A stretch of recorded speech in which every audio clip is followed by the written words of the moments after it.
Outside of the Western world, Xiaomi is undoubtedly one of, if not the Android king, and for good reason. They make Apple quality devices at about half the price. The MiPad 3 is their latest offering, and it's available now for $230 from gearbest.com. Hi, I'm James Bruce, and today we're taking a look at the Xiaomi MiPad 3. Let's talk specs first. Inside you'll find an MT8176 CPU consisting of dual-core ARM Cortex-A72 plus a quad-core A53, meaning in total it's actually a hexa-core CPU.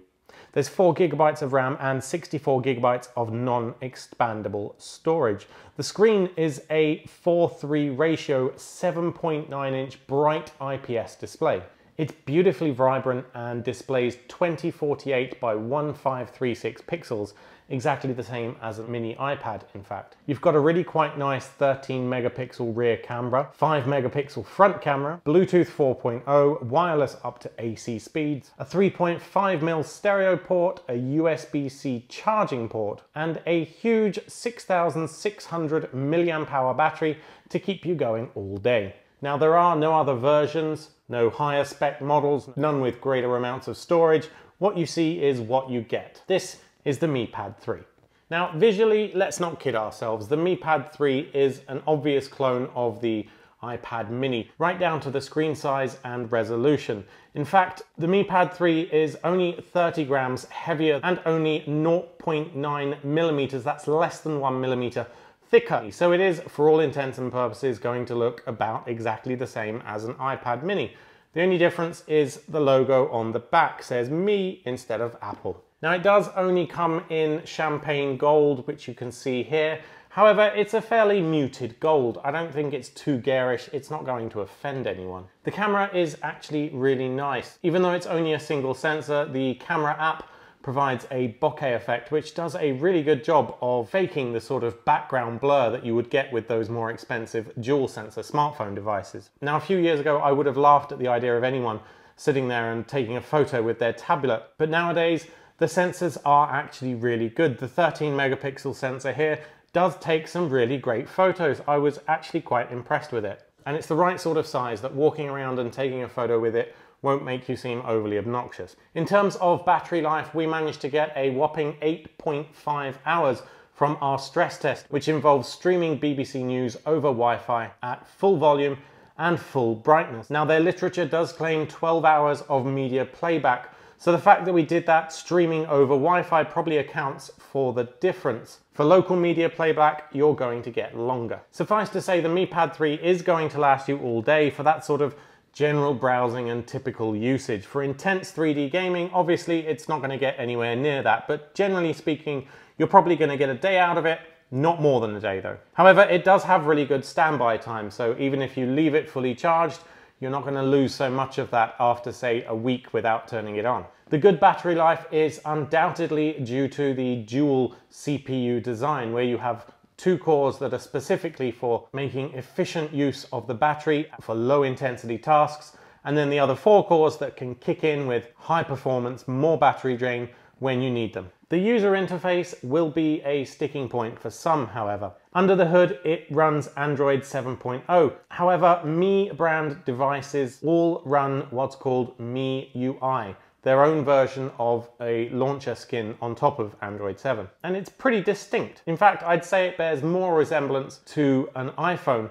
than it does to an Android device. You have all your apps splayed across the various screens. There's no app drawer. And then there's a sticky bar at the bottom of the screen where you can put up to 5 of your favorite apps. As an iPhone user, I found it pretty enjoyable to use.